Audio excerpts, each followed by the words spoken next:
Police say that whoever broke into this church used a brick, smashed it through this window to gain entry. Once inside, that's when they walked through the church to get their stolen goods. Well, Tom, police say this all started after an earlier incident when the suspect came into the store, refused to leave. Alex, well, right now it's still a very active scene just over this hill here behind me. Kathleen, that's right, 2 people were on board. We're told one was a pilot trainer, one was a student. Take a look at some video that we shot just a little bit earlier. Police just cleared the scene about 2 hours ago. When we arrived, they were pulling that stolen vehicle that was involved in that chase. Now, here's what we know so far. Much of the fire damage, as you can see behind me, was done at the top of the house here.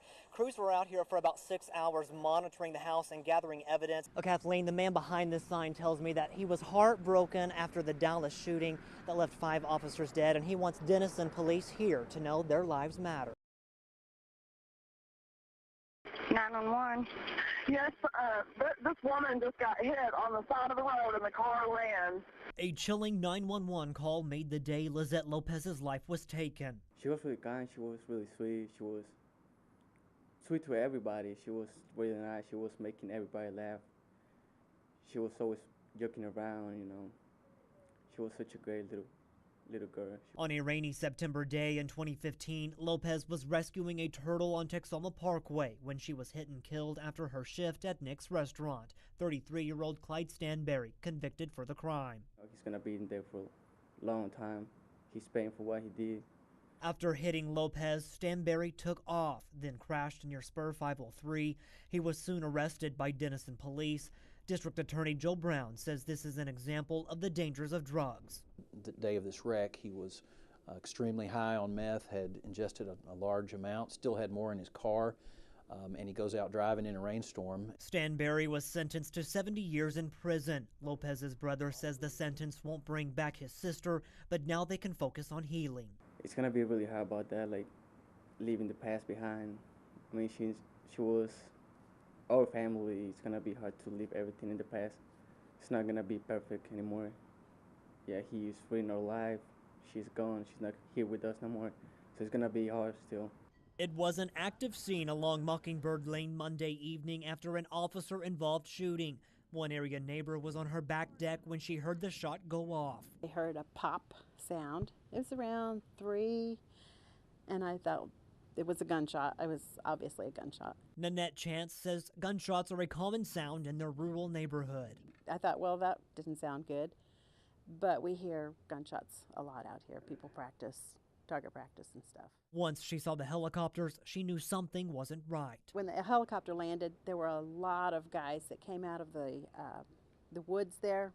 Bryan County Sheriff Johnny Christian says their suspect, Jack Hubbard, was shooting his weapon on another property. The people at that residence called the police to let them know that he was upset and shooting.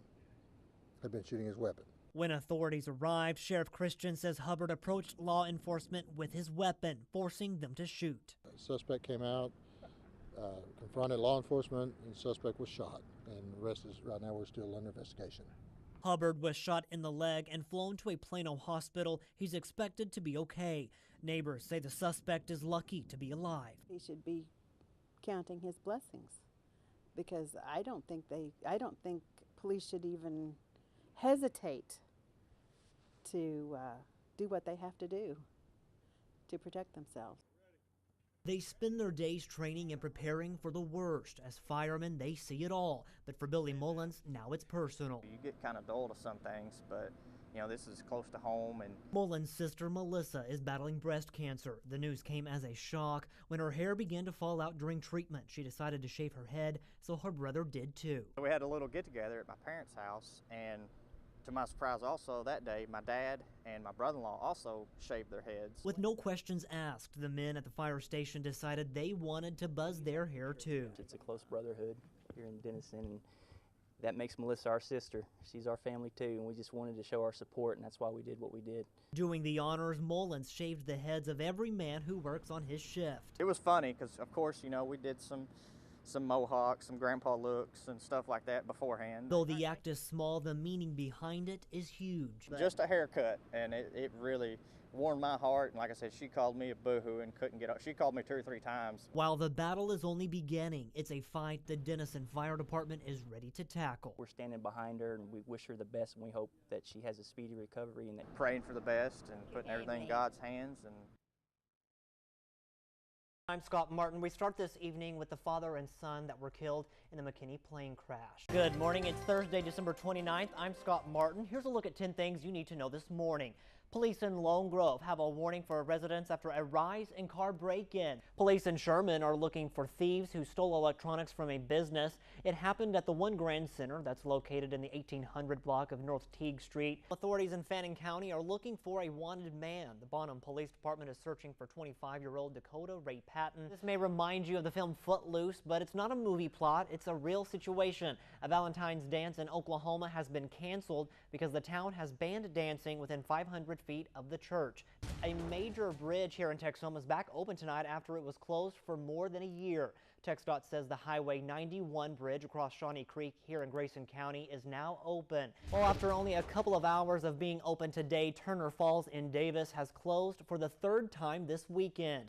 Due to maximum capacity and extreme overcrowding, the park has decided to close its doors until more visitors start to leave. This time next week, many local football teams will be leaving the field with the first game of the season in the books. Friends of a Kingston man who lost his home in a fire on Thursday night are trying to help him. Have to bring our coats back out. Coats, break them out. Man. Put away the Bermuda shorts. I saw you in it. Right, exactly. You saw me earlier, Yeah, I didn't you? did. I sure did. Bring in the coats. All right, thanks, Alan.